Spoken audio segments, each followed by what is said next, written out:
Hello दोस्तों, स्वागत है आप सभी का आपके अपने यूट्यूब चैनल जी के ट्रैक में। दोस्तों, आज इस वीडियो में हम भारतीय राष्ट्रीय आंदोलन से रिलेटेड टॉप 50 एमसीक्यूज देखने वाले हैं जो मोस्ट इंपॉर्टेंट है आपके अपकमिंग एग्जाम्स के लिए। तो प्लीज़ वीडियो को एंड तक ज़रूर देखिएगा।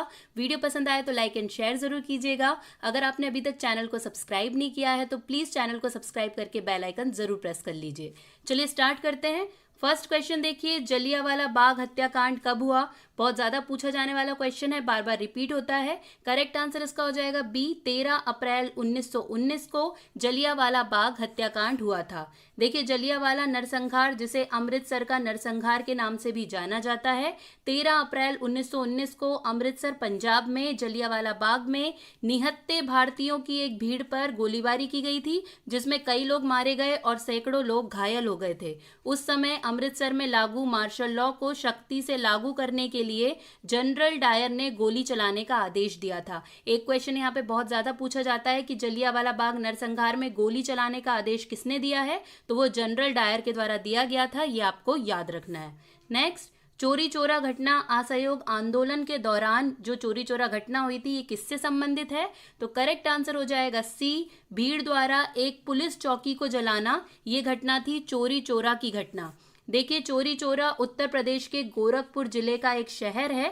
4 फरवरी 1922 को असहयोग आंदोलन में भाग लेने वाले किसानों की भीड़ ने पुलिस पर हमला किया और एक पुलिस स्टेशन में आग लगा दी, जिसमें 22 कार्यकर्ता और 3 नागरिक मारे गए। तो यही थी चोरी चोरा कांड, इसे कहा जाता है। मोस्ट इंपॉर्टेंट है ये, इसकी डेट बहुत ज्यादा एग्जाम में पूछी जाती है, आपको ये याद रखना है। 1885 में इंडियन नेशनल कांग्रेस की स्थापना किसके द्वारा की गई? ये क्वेश्चन भी बहुत जगह रिपीट हुआ है। सही आंसर हो जाएगा बी, एओ ह्यूम के द्वारा 1885 में इंडियन नेशनल कांग्रेस की स्थापना की गई थी। देखिए, भारतीय राष्ट्रीय कांग्रेस की स्थापना 28 दिसंबर 1885 को बॉम्बे में हुई थी। इसकी शुरुआत एक सेवानिवृत्त ब्रिटिश सिविल सेवक एलन ऑक्टेवियन ह्यूम ने भारतीय नेताओं के साथ मिलकर की थी। तो इनका पूरा नाम भी याद रखना है, क्योंकि कई बार ये भी पूछ लिया जाता है, और किस डेट को हुई है और कहां पर हुई है कांग्रेस की स्थापना, ये भी एग्जाम में पूछा जाता है। नेक्स्ट देखिए, स्वतंत्रता मेरा जन्मसिद्ध अधिकार है और मैं इसे लेकर रहूंगा। ये कथन किसका है? देखिए, स्टेटमेंट वाले जितने भी क्वेश्चन होते हैं, किसी महान व्यक्ति द्वारा जो कथन कहे गए हैं, वो एग्जाम में बहुत पूछे जाते हैं, तो आपको याद रखना है। यहाँ पर इसका करेक्ट आंसर हो जाएगा सी, बाल गंगाधर तिलक द्वारा बोला गया है ये नारा। देखिए, स्वतंत्रता मेरा जन्मसिद्ध अधिकार है और मैं इसे लेकर रहूंगा का नारा बाल गंगाधर तिलक ने दिया है। इसके अलावा देखिए, याद रखने वाला पॉइंट है कि स्वराज्य शब्द ये भी सबसे पहले बाल गंगाधर तिलक ने ही गढ़ा है, और बाल गंगाधर तिलक को लोकमान तिलक के नाम से भी जाना जाता है। ये भी आपको याद रखना है, क्योंकि एग्जाम में पूछ लिया जाता है। नेक्स्ट देखिए, कांग्रेस द्वारा पूर्ण स्वाधीनता का प्रस्ताव कब और कहां पारित किया गया? करेक्ट आंसर हो जाएगा ए, 31 दिसंबर 1929 को लाहौर अधिवेशन में कांग्रेस द्वारा पूर्ण स्वाधीनता का प्रस्ताव पारित किया गया। देखिए, 31 दिसंबर 1929 को भारतीय राष्ट्रीय कांग्रेस का वार्षिक अधिवेशन तत्कालीन पंजाब प्रांत की राजधानी लाहौर में हुआ। इस ऐतिहासिक अधिवेशन में कांग्रेस के पूर्ण स्वराज्य का घोषणा पत्र तैयार किया तथा पूर्ण स्वराज को कांग्रेस का मुख्य लक्ष्य घोषित किया गया। कांग्रेस ने 26 जनवरी 1930 को पूर्ण स्वाधीनता दिवस मनाया, और इसके बाद ये दिवस कांग्रेस द्वारा भारत की स्वतंत्रता प्राप्ति तक प्रतिवर्ष मनाया जाने लगा। तो यहाँ पर 2 इंपॉर्टेंट डेट है, जब ये प्रस्ताव पारित हुआ वो वाली डेट, और जब पूर्ण स्वाधीनता दिवस मनाया गया वो वाली डेट। ये दोनों ही एग्जाम में बहुत ज्यादा पूछी जाती है, आपको दोनों ही अच्छे से याद रखनी है। महात्मा गांधी द्वारा दांडी समुद्र तट पर नमक कानून का उल्लंघन कब किया गया? तो करेक्ट आंसर हो जाएगा बी, 6 अप्रैल 1930 को दांडी समुद्र तट पर नमक कानून का उल्लंघन किया गया गांधी जी के द्वारा। देखिए, 12 मार्च 1930 को गांधी जी ने अहमदाबाद के साबरमती स्थित अपने आश्रम से 78 अनुयायियों के साथ मार्च शुरू किया। दांडी तक की 241 मील की दूरी उन्होंने 24 दिन में पूरी करी। देखिए, 5 अप्रैल को वो वहां पर पहुंच गए थे। फिर 6 अप्रैल 1930 को अरब सागर के तटीय शहर दांडी पर उन्होंने नमक कानून को तोड़ा था। तो मोस्ट इंपॉर्टेंट है, दांडी यात्रा बहुत पूछी जाती है, आपको ये याद रखना है। गांधी जी द्वारा सविनय अवज्ञा आंदोलन के लिए क्या कार्यक्रम निर्धारित किया गया था? तो यहाँ पर करेक्ट आंसर हो जाएगा डी, उपयुक्त सभी। ये जितने हैं ये सभी डिसाइड किए गए थे किसके लिए? सविनय अवज्ञा आंदोलन के लिए। देखिए क्या क्या है। नमक कानून का उल्लंघन कर स्वयं द्वारा नमक बनाया जाना, सरकारी सेवाओं, शिक्षा केंद्रों एवं उपाधियों का बहिष्कार किया जाना, महिलाएं स्वयं शराब, अफीम और विदेशी कपड़ों की दुकान पर जाकर धरना दें, समस्त विदेशी वस्तुओं का बहिष्कार करते हुए उन्हें जला दिया जाए, ये सभी उसमें शामिल था। नेक्स्ट, लंदन में ब्रिटिश सम्राट द्वारा प्रथम गोलमेज सम्मेलन का उद्घाटन कब किया गया? तो यहाँ पर करेक्ट आंसर हो जाएगा बी, 12 नवंबर 1930 को प्रथम गोलमेज सम्मेलन का उद्घाटन किया गया था। गोलमेज के बारे में बहुत ज्यादा एग्जाम में पूछा जाता है। देखिए, प्रथम गोलमेज सम्मेलन की अध्यक्षता ब्रिटिश प्रधानमंत्री रैमसे मैकडॉनल्ड ने की थी। 12 नवंबर 1930 को महामहिम जॉर्ज पंचम ने लंदन में royal gallery house of lords में आधिकारिक तौर पर इसका उद्घाटन किया था। तो यहाँ पर आपको रैमसे मैकडॉनल्ड का नाम याद रखना है क्योंकि यहाँ से क्वेश्चन जरूर बनता है। गांधी इरविन समझौता कब हुआ था? इसका करेक्ट आंसर हो जाएगा ए, 5 मार्च 1931 को गांधी इरविन समझौता हुआ था। देखिए, 5 मार्च 1931 को लंदन में द्वितीय गोलमेज सम्मेलन के पूर्व महात्मा गांधी और तत्कालीन वायसराय लॉर्ड इरविन के बीच एक राजनीतिक समझौता हुआ जिसे गांधी इरविन समझौता कहते हैं। इसे दिल्ली पैक्ट के नाम से भी जाना जाता है। तो आपको याद रखना है क्योंकि कई बार दिल्ली पैक्ट के नाम से क्वेश्चन पूछ लिया जाता है और इसकी डेट मोस्ट इंपॉर्टेंट है, कई बार एग्जाम में पूछी गई है, तो आपको याद रखना है। मुझ पर किया गया लाठी का एक एक प्रहार ब्रिटिश साम्राज्य के कफन में कील बनकर रहेगा, ऐसा किसने कहा था? तो यहाँ पर करेक्ट आंसर हो जाएगा बी, लाला लाजपत राय के द्वारा। देखिए, स्टेटमेंट वाले क्वेश्चन बहुत ज्यादा पूछे जाते हैं तो आपको याद रखना है ये किसने बोला है, लाला लाजपत राय ने। देखिए, 1928 में जब साइमन कमीशन लाहौर पहुंचा तो उसके विरोध में लाला लाजपत राय के नेतृत्व में साइमन वापस जाओ के नारे लगाए गए। इससे नाराज अंग्रेजी सिपाहियों ने लाला लाजपत राय समेत सभी क्रांतिकारियों पर लाठीचार्ज कर दिया।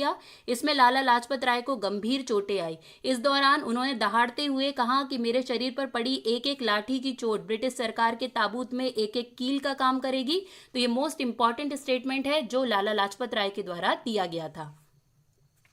निम्नलिखित में से कौन सा समाचार पत्र भारतीय राष्ट्रीय आंदोलन के दौरान लोकमान्य तिलक द्वारा लिखा गया था? ये क्वेश्चन भी कई जगह रिपीट हुआ है। सही आंसर यहाँ पर हो जाएगा सी, केसरी। ठीक है, जो केसरी समाचार पत्र था ये लोकमान्य तिलक के द्वारा लिखा गया था। देखिए, केसरी को भारतीय राष्ट्रीय आंदोलन के दौरान लोकमान्य तिलक ने लिखा था। उन्होंने 2 समाचार पत्र, केसरी जो मराठी में था और मराठा जो अंग्रेजी में था, ये दोनों शुरू किए थे। उन्होंने गणपति उत्सव कब 1893 में और शिवाजी महोत्सव 1895 में इसका आयोजन शुरू किया। उन्होंने 1916 में होम रूल लीग की शुरुआत की। और देखिए, तिलक का एक बहुत फेमस नारा है, स्वराज मेरा जन्मसिद्ध अधिकार है और मैं इसे लेकर रहूंगा। तो ये पूरा का पूरा एक्सप्लेनेशन जो बाल गंगाधर तिलक के बारे में, यहाँ से बहुत सारे क्वेश्चन पूछे जाते हैं, इसलिए आपको ये पूरा ही याद रखना है। नेक्स्ट, चंपारण के किसानों का नेतृत्व करने के लिए गांधी जी को किसने आमंत्रित किया? ये क्वेश्चन भी पूछा गया है कई सारे एग्जाम में। देखिए, इसका करेक्ट आंसर हो जाएगा बी, राजकुमार शुक्ल ने आमंत्रित किया था गांधी जी को चंपारण में। देखिए, चंपारण आंदोलन मूल तौर पर नील की खेती करने वाले किसानों के शोषण के खिलाफ था। चंपारण के समृद्ध किसान राजकुमार शुक्ल इस शोषण के खिलाफ उठ खड़े हुए थे। इसके लिए अंग्रेजों ने उन्हें कई तरीके से प्रताड़ित किया था। वे चाहते थे गांधी जी यहाँ आकर अंग्रेजों के अत्याचारों के खिलाफ लोगों को एकजुट करें, इसीलिए उन्होंने आमंत्रित किया था चंपारण में गांधी जी को। 1913 में पटना में अनुशीलन समिति की एक शाखा की स्थापना किसके द्वारा की गई थी? तो करेक्ट आंसर हो जाएगा सी, सचिंद्र नाथ सान्याल के द्वारा 1913 में पटना में अनुशीलन समिति की एक शाखा स्थापित की गई थी। देखिए, सचिंद्र नाथ सान्याल ने 1913 में पटना में अनुशीलन समिति की एक शाखा की स्थापना की। BN कॉलेज के बंकिम चंद्र मित्रा को संगठन का नेतृत्व करने की जिम्मेदारी दी गई थी। अनुशीलन समिति का अर्थ होता है स्व संस्कृति संघ, ये भी आपको याद रखना है। सान्याल को भारत के क्रांतिकारी आंदोलन का सबसे वरिष्ठ नेता माना जाता है। सुभाष चंद्र बोस के राजनीतिक गुरु कौन थे? यहाँ पर करेक्ट आंसर हो जाएगा डी, चित्तरंजन दास सुभाष चंद्र बोस के राजनीतिक गुरु थे। देखिए चित्तरंजन दास सुभाष चंद्र बोस के राजनीतिक गुरु थे। सुभाष चंद्र बोस को नेताजी के नाम से जाना जाता है। कई बार क्वेश्चन पूछा जाता है नेताजी के नाम से किसे जाना जाता है, तो सुभाष चंद्र बोस जी को। उन्होंने 1939 में फॉरवर्ड ब्लॉक और किसान सभा की स्थापना की। उन्होंने महात्मा गांधी जी को राष्ट्रपिता का नाम दिया। देखिए बहुत पूछा जाता है कि महात्मा गांधी को राष्ट्रपिता किसने कहा सबसे पहले, तो ये सुभाष चंद्र बोस जी द्वारा बोला गया था। इनका प्रसिद्ध नारा क्या था सुभाष चंद्र बोस जी का, तो दिल्ली चलो, जय हिंद और तुम मुझे खून दो मैं तुम्हें आजादी दूंगा। इनकी आत्मकथा कौन सी थी, तो द इंडियन स्ट्रगल इनकी आत्मकथा थी। ये आपको याद रखना है इनके बारे में, क्योंकि यहां से बहुत सारे क्वेश्चन पूछे जाते हैं। क्रांतिकारी की एक गुप्त संस्था अभिनव भारत की स्थापना किसके द्वारा की गई थी, तो करेक्ट आंसर हो जाएगा बी, बी.डी. सावरकर के द्वारा अभिनव भारत की स्थापना की गई थी। देखिए अभिनव भारत सोसाइटी की स्थापना विनायक दामोदर सावरकर और उनके भाई गणेश सावरकर ने 1904 में नासिक में की थी। इसका प्रारंभिक नाम मित्र मेला था। इसकी स्थापना 1899 में हुई थी। जब इसकी स्थापना हुई तो इसका नाम मित्र मेला था 1899 में, बाद में इसका नाम चेंज करके अभिनव भारत कर दिया गया था। तो ये भी मोस्ट इंपॉर्टेंट है, बहुत बार पूछा गया है, आपको याद रखना है। दिसंबर 1912 दिल्ली में वायसराय लॉर्ड होर्डिंग पर बम हमलों के पीछे किसका दिमाग था, तो यहां पर इसका करेक्ट आंसर हो जाएगा ए, रास बिहारी बोस। ठीक है, आपको याद रखना है किसका दिमाग था, रास बिहारी बोस का। देखिए रास बिहारी बोस ने 1912 ईस्वी में दिल्ली के वायसराय लॉर्ड होर्डिंग पर बम फेंका, परंतु वहां बच गया। इस घटना में पकड़े गए क्रांतिकारियों पर दिल्ली षड्यंत्र केस के नाम से मुकदमा चलाया गया, जिसके कारण इस घटना को दिल्ली षड्यंत्र केस कहा जाता है। इस षड्यंत्र के तहत अवध बिहारी बोस, बसंत कुमार विश्वास एवं अमीर चंद्र दोषी पाए गए थे और उनको फांसी की सजा सुनाई गई थी। तो मोस्ट इंपॉर्टेंट है दिल्ली षड्यंत्र, यहां से क्वेश्चन एग्जाम में पूछे जाते हैं। निम्नलिखित में से किसने 1924 में वाइकोम सत्याग्रह का नेतृत्व किया था, करेक्ट आंसर हो जाएगा बी, के.पी. केशव मेनन। इनका नाम आपको याद रखना है, ये किससे संबंधित है, वाइकोम सत्याग्रह से। के.पी. केशव मेनन वर्ष 2024 में केरल में वाइकोम सत्याग्रह के नेता थे। उनकी मांग थी अछूतों को मंदिर में प्रवेश की अनुमति देने से संबंधित उनकी मांग थी। महात्मा गांधी ने इस आंदोलन का समर्थन किया था। तो मोस्ट इंपॉर्टेंट आंदोलन है, एग्जाम में पूछा जाता है, आपको ये याद रखना है। निम्नलिखित में से किसने खिलाफत आंदोलन का नेतृत्व किया, बहुत ज्यादा इंपॉर्टेंट क्वेश्चन है, करेक्ट आंसर हो जाएगा डी, अली ब्रदर्स के द्वारा खिलाफत आंदोलन का नेतृत्व किया गया था। देखिए खिलाफत आंदोलन जिसे खलीफा आंदोलन या भारतीय मुस्लिम आंदोलन के रूप में भी जाना जाता है। खिलाफत आंदोलन 1919 में अली बंधुओं मौलाना मोहम्मद अली और मौलाना शौकत अली के नेतृत्व में हुआ। 1920 के दशक के मध्य तक खिलाफत नेताओं ने गांधी के असहयोग आंदोलन से हाथ मिला लिया था, लेकिन आपको याद रखना है ये कब से कब तक हुआ है, तो 1919 से 1924 तक ये आंदोलन चला था। निम्नलिखित में कौन अलीपुर बम कांड में शामिल था, करेक्ट आंसर हो जाएगा बी, अरविंदो घोष। ये अलीपुर बम कांड में शामिल थे। देखिए अलीपुर बम मामले की साजिश 1908 में हुई थी, ये भी पूछा जाता है कब हुई है, तो 1908 में हुई है। इसे मणिक तोला बम षड्यंत्र या मुरारी पुकार षड्यंत्र के रूप में भी जाना जाता है। अरविंदो घोष अलीपुर बम कांड में शामिल थे। श्री अरविंदो को संगठन से जुड़े कई बम आरोपियों के बाद एक सार्वजनिक स्टूडियो में उनकी गिरफ्तारी हुई थी, जहां उन्हें अलीपुर षड्यंत्र के लिए राजद्रोह के आरोप का सामना करना पड़ा था। तो अगर आपसे पूछा जाए कौन संबंधित था इससे, तो अरविंदो घोष इससे संबंधित थे। राम प्रसाद बिस्मिल किससे जुड़े थे, ये क्वेश्चन भी कई जगह पूछा गया है। करेक्ट आंसर हो जाएगा डी, काकोरी षड्यंत्र। ठीक है, राम प्रसाद बिस्मिल काकोरी षड्यंत्र से जुड़े हुए थे। देखिए राम प्रसाद बिस्मिल प्रसिद्ध स्वतंत्रता सेनानी थे जो ऐतिहासिक काकोरी ट्रेन डकैती में शामिल थे। ये राजनीतिक डकैती थी और ये घटना छोटे से शहर काकोरी में हुई थी। लखनऊ सहारनपुर लखनऊ ट्रेन को पंडित राम प्रसाद बिस्मिल, चंद्रशेखर आजाद, असफकुल्ला खां, राजेंद्र लहिड़ी और रोशन सिंह ने लूट लिया था। इस घटना को काकोरी कांड के नाम से जाना गया है। तो मोस्ट इंपॉर्टेंट ये घटना है, आपको याद रखना है, क्योंकि एग्जाम में यहां से बहुत सारे क्वेश्चन पूछे जाते हैं। कांग्रेस के उदारवादी व उग्रवादी नेताओं में वास्तविक रूप से विभाजन किस अधिवेशन में हुआ, करेक्ट आंसर हो जाएगा बी, सूरत अधिवेशन। ठीक है, सूरत अधिवेशन में हुआ था ये। देखिए 1907 में भारतीय राष्ट्रीय कांग्रेस का अधिवेशन सूरत में हुआ था, जिसमें कांग्रेस गरम दल और नरम दल नामक दो दलों में बंट गई थी। इसी को सूरत विभाजन कहते हैं। 1907 के अधिवेशन की अध्यक्षता रास बिहारी बोस ने की थी। देखिए बहुत पूछा जाता है कि अधिवेशन की अध्यक्षता किसने की है 1907 में, तो रास बिहारी घोष का नाम आपको बहुत अच्छे से याद रखना है। All India trade union Congress का गठन किस वर्ष हुआ था? करेक्ट आंसर यहाँ पर इसका हो जाएगा बी, 31 दिसंबर 1920 को all India trade union Congress का गठन किया गया था। ये क्वेश्चन भी बहुत एग्जाम में पूछा जाता है। देखिए, all India trade union Congress का गठन 31 दिसंबर 1920 में हुआ।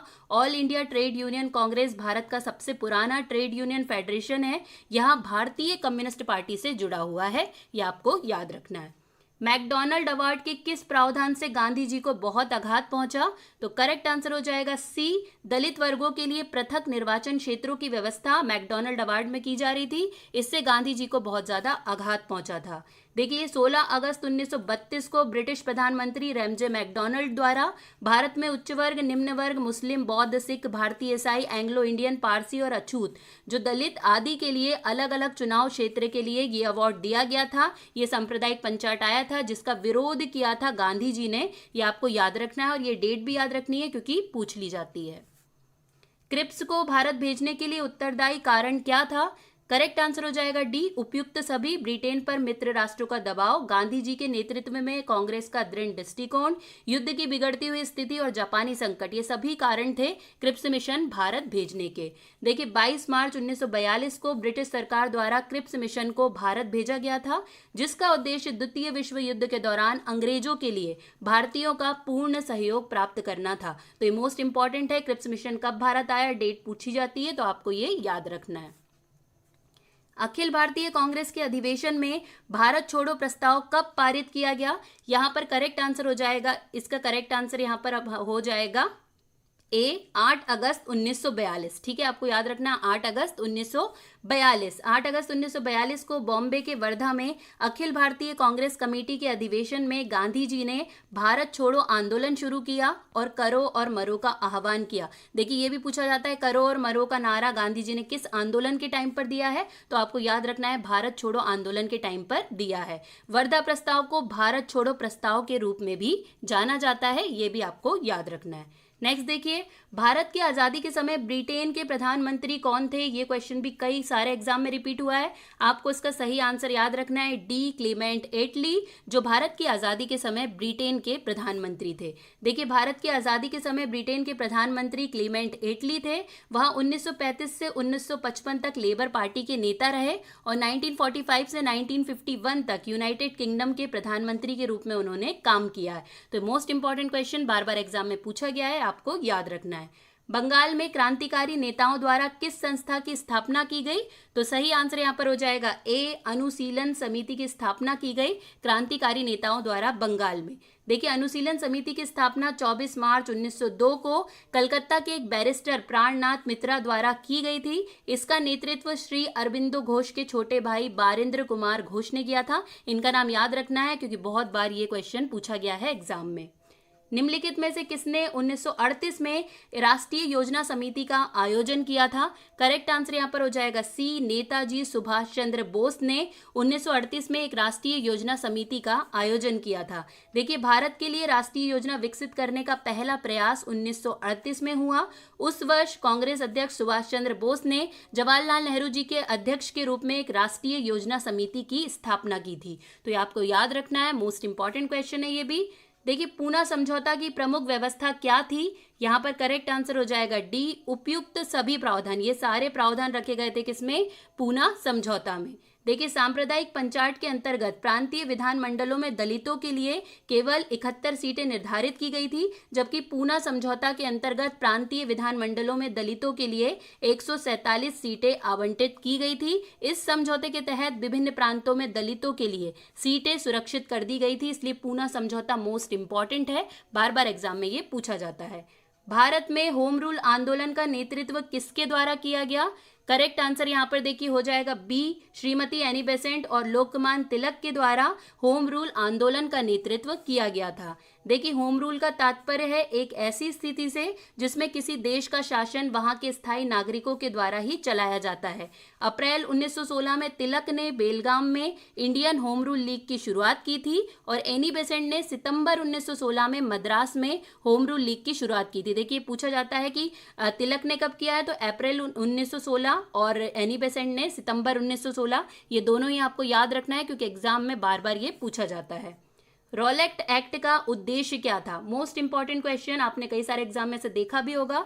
सही आंसर है सी, इसके द्वारा सरकार बिना मुकदमा दायर किए किसी भी व्यक्ति को बंदी बना सकती थी, वो था रॉलेट एक्ट। देखिए यहाँ 19 मार्च 1919 को लाया गया एक अधिनियम था। इस एक्ट के अनुसार सरकार किसी भी व्यक्ति को बिना अभियोग चलाए अनिश्चित समय के लिए बंद कर सकती थी। उसे अपील, दलील या वकील करने का कोई अधिकार नहीं था। इस एक्ट के प्रति भारतीय प्रतिक्रिया और सरकारी दमन, इस एक्ट के विरुद्ध सभी भारतीय एक साथ खड़े हो गए थे। उन्होंने इसे काले बिल का या काला कानून का नाम दिया था। तो मोस्ट इंपॉर्टेंट है, रॉलेट एक्ट कब आया था? 19 मार्च 1919, आपको ये याद रखना है। असहयोग आंदोलन के प्रस्ताव के अनुसार आंदोलन का कार्यक्रम क्या था? तो यहाँ पर करेक्ट आंसर हो जाएगा डी, उपयुक्त सभी। सरकारी अदालतों का बहिष्कार, विदेशी मालों का आविष्कार, सरकारी वैतनिक और अवैतनिक पदों व उपाधियों का त्याग करना, ये सभी शामिल थे असहयोग आंदोलन के प्रस्ताव में। देखिए विदेशी माल का बहिष्कार करना, सरकारी उपाधि, अवैतनिक पदों का त्याग कर दिया जाना, जिला म्युनिसिपल वार्डों के मनोनीत सदस्य अपने पदों से त्यागपत्र दे दें, सरकारी दरबारों, स्वागत समारोह व सरकारी अफसरों के सम्मान में आयोजित कार्यक्रम में भाग ना ले, ये सभी असहयोग आंदोलन के कार्यक्रम में शामिल थे। नेक्स्ट, महात्मा गांधी ने किस घटना से खिन्न होकर असहयोग आंदोलन को स्थगित कर दिया? बहुत बार पूछा गया है, पीएससी में भी पूछा गया क्वेश्चन है ये, तो इसलिए आपको याद रखना है। करेक्ट आंसर हो जाएगा डी, चोरी चोरा कांड के कारण महात्मा गांधी ने असहयोग आंदोलन को वापस ले लिया था। देखिए महात्मा गांधी ने अहिंसा के दर्शन के सहारे असहयोग आंदोलन आरंभ किया था, लेकिन चोरी चोरा घटना के कारण व्यापक हिंसा सामने आई। इससे रुष्ट होकर गांधी जी ने 12 फरवरी 1922, मोस्ट इंपॉर्टेंट डेट है, आपको याद रखनी है, को बारडोली में कांग्रेस कार्य समिति की बैठक में असहयोग आंदोलन को वापस लेने की घोषणा की। इसके साथ ही असहयोग आंदोलन समाप्त हो गया। तो मोस्ट इंपॉर्टेंट है ये क्वेश्चन, याद रखना है आपको। साइमन कमीशन भारत कब आया? यहाँ पर इसका करेक्ट आंसर हो जाएगा ए, फरवरी 1928 में साइमन कमीशन भारत आया था। देखिए इस आयोग को इसके अध्यक्ष सर जॉन साइमन के नाम पर साइमन आयोग के नाम से जाना जाता है। पहली बार यह फरवरी मार्च 1928 में भारत आया, जबकि दूसरी बार अक्टूबर 1928 में ये भारत आया था। साइमन कमीशन ने मई 1930 में अपनी रिपोर्ट प्रस्तुत की थी। यह रिपोर्ट 27 मई 1923 को ब्रिटिश सरकार द्वारा प्रकाशित की गई थी। तो 1930 में ये रिपोर्ट आई है, आपको याद रखना है, और 1928 में पहली बार साइमन कमीशन भारत आया था। बाल गंगाधर तिलक को फादर ऑफ इंडियन अनरेस्ट किसने कहा था?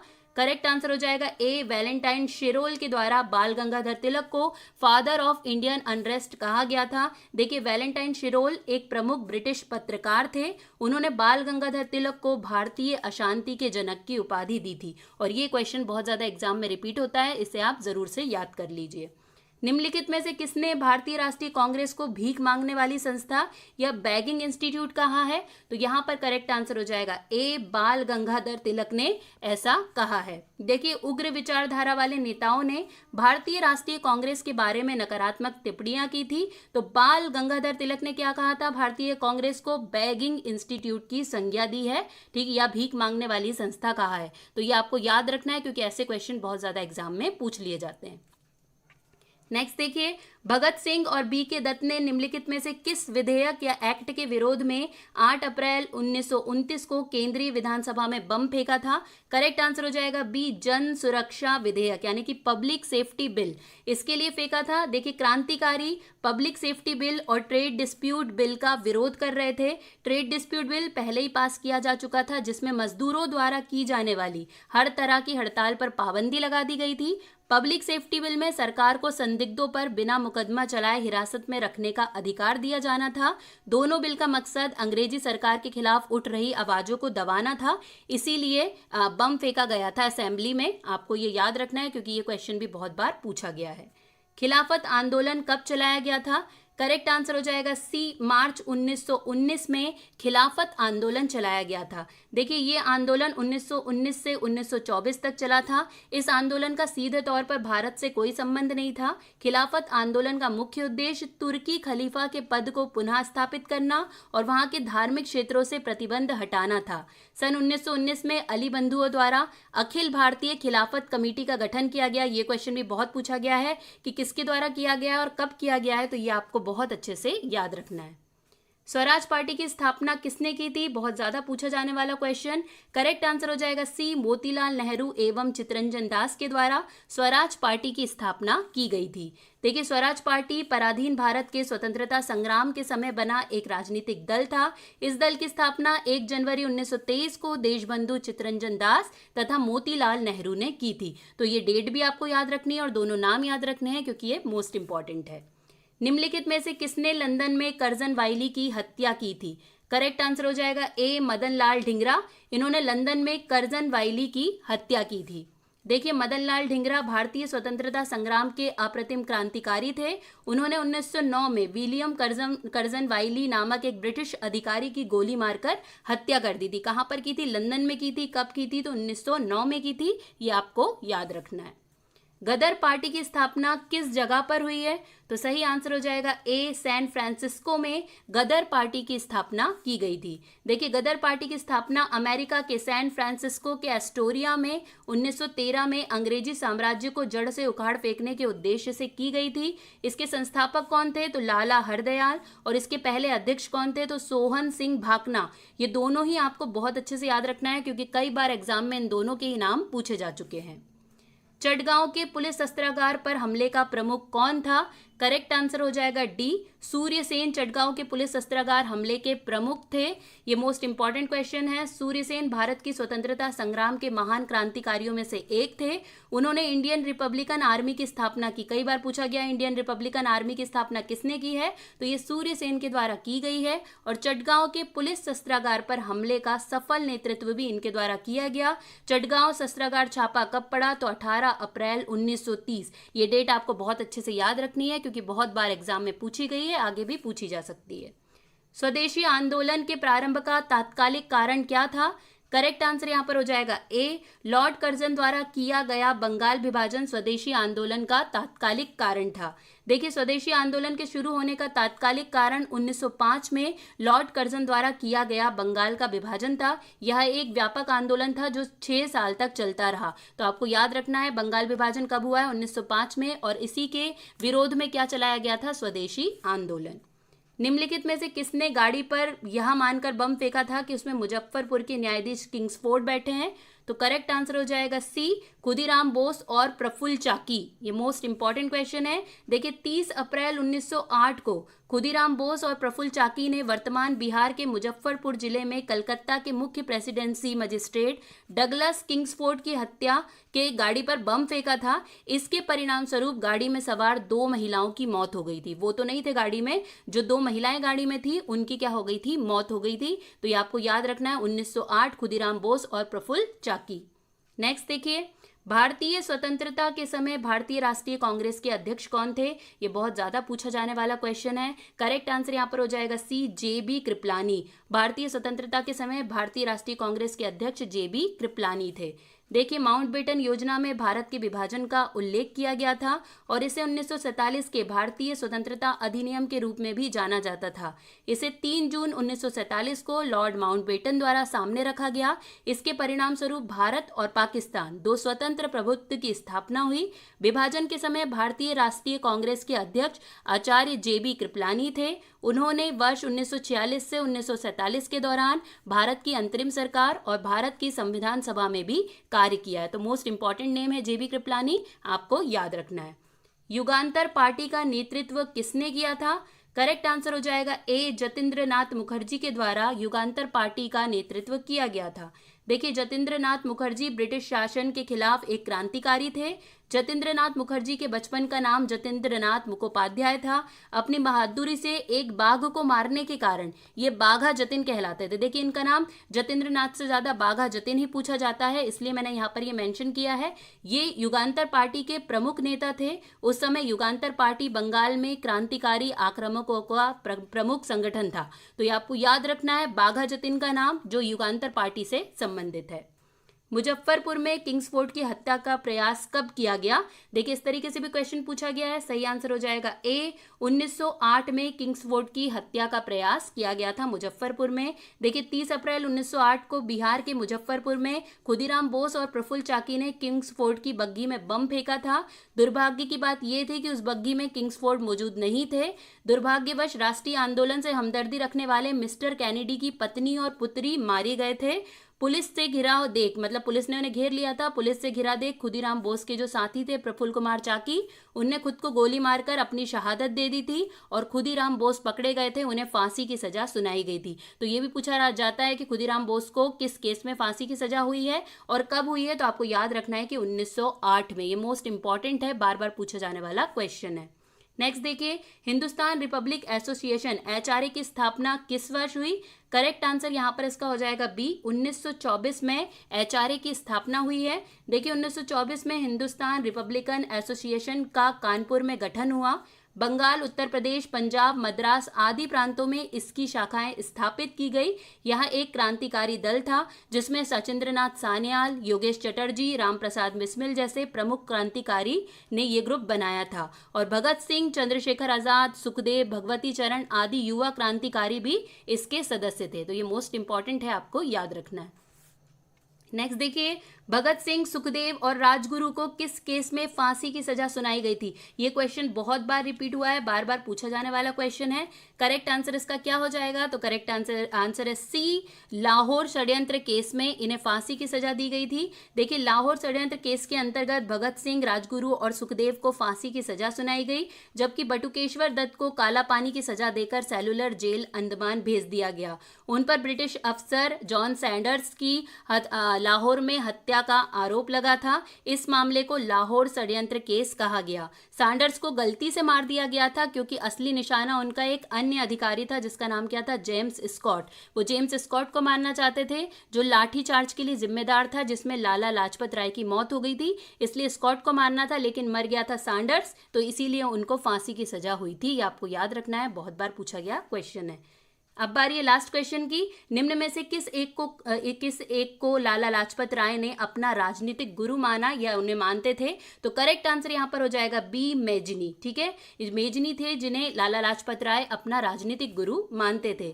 देखिए, लाला लाजपत राय इटली के क्रांतिकारी मेजनी के जीवन वृत्त को पढ़ने के बाद उन्हें अपना राजनीतिक गुरु मानने लगे। मेजनी की उत्कृष्ट रचना द ड्यूटीज ऑफ मैन का भी उर्दू में अनुवाद किया है लाला लाजपत राय ने। तो ये आपको याद रखना है, मोस्ट इंपॉर्टेंट है, बार बार पूछा जाने वाला क्वेश्चन है। यहीं पर दोस्तों हमारे 50 क्वेश्चंस कंप्लीट हो गए हैं। वीडियो पसंद आया होगा तो लाइक एंड शेयर जरूर कर दीजिएगा। अगर अभी तक चैनल को सब्सक्राइब नहीं किया है तो प्लीज चैनल को सब्सक्राइब करके बेल आइकन जरूर प्रेस कर दीजिएगा। आज के लिए बस इतना ही। अब आपसे मुलाकात होगी नेक्स्ट वीडियो में। जय हिंद, जय भारत।